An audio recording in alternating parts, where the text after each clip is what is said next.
So my mom was Linda Smith Dyer, and she was one of the founders of the Maine Women's Lobby.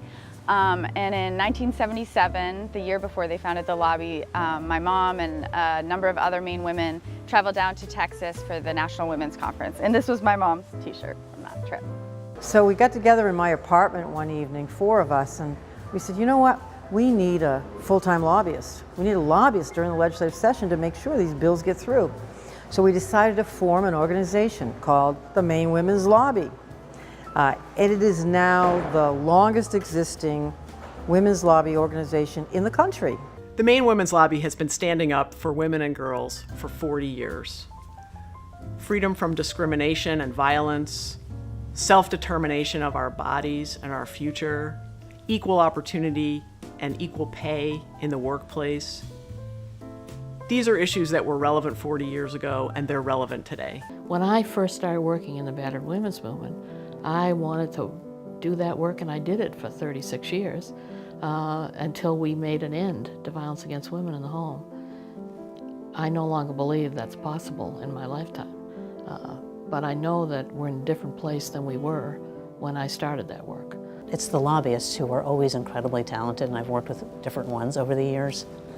But it's also because there are a lot of women and other people who care about gender justice and really the benefit of all of us and stronger families and stronger communities behind that lobbyist voice. But we still have a long way to go.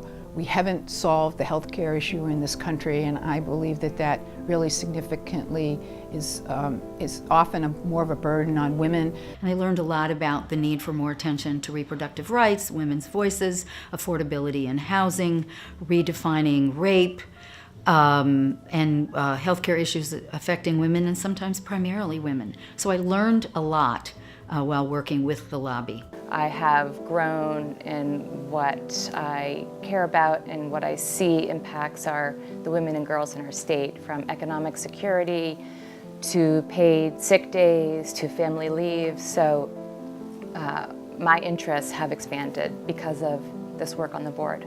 Once you back off, once you don't have a presence, once you don't show that there are numbers that support what you want to do, then it becomes less important to a lot of people.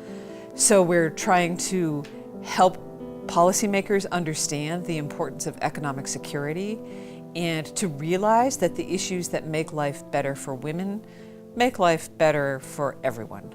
We also talk a lot about the economy, and the truth is that the economy cannot be doing well if women aren't doing well, if women's economic security isn't taken care of. That's exactly the kind of work that the Maine Women's Lobby focuses on. I'm still privileged to be working with the Women's Lobby now in my new role because they are passionate to the mission of fighting for the rights of immigrants, regardless of whether they're women or men. Being somebody that is different, than the norm, but there's supports made it possible for me to stand up for transgender people in Maine and for other issues. I've felt their support, which is very welcome. We have to set context for what is important today. That is changing for women. There are new opportunities, and along with those new opportunities are new challenges. So the work will never end. What the Women's Lobby has done is recognizing that the state of Maine is mostly white, and that these voices that were not represented had to be represented. And so they groomed a number of us and made sure that we were at the table, made sure that we were collaborating, made sure that we spoke at public events and we spoke at the annual events, and we connected with grassroots and policymakers. Before this political climate, but also now with this political climate where we need more advocates, more people asking for equality. But I've worked with the lobby in collaboration because I founded a group called Grandmothers for Reproductive Rights, and we realized that the best way that we could work would be to collaborate, and the Maine Women's Lobby was the place to go.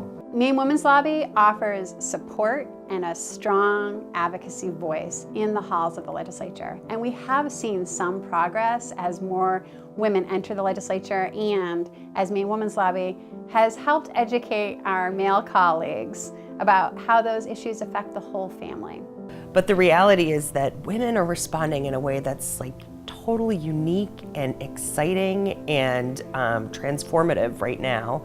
And the Maine Women's Lobby is sort of in the center of that. And that's what I see in the next 40 years. It's the lobby continuing to be a bridge builder, to bring people together, to recognize that the issues that matter to women and girls in our state are all of our issues. But it's going to take a lot of work. I mean, people have to get out and be active and be involved. My hope for the future is really that the diversity that is Maine and continues to be Maine can be fully appreciated and embraced, and that everybody in Maine has a voice in creating that future together. My hope for the future is that Maine Women's Lobby helps to create a Maine in which all women and girls can see an infinite number of possibilities for their futures. 40 years is a huge milestone, and I think everyone who's been involved should be very proud of that. I know I'm very grateful for the work that they've done, both helping on state legislative issues, but also on federal issues, and there couldn't be a more important time to be representing the interests of women, whether it's economic or a woman's right to choose. I'm counting on them being there for another 40 years. I invite you to join me and my daughters in celebrating 40 more years for Maine women and girls, our future generations for many years to come.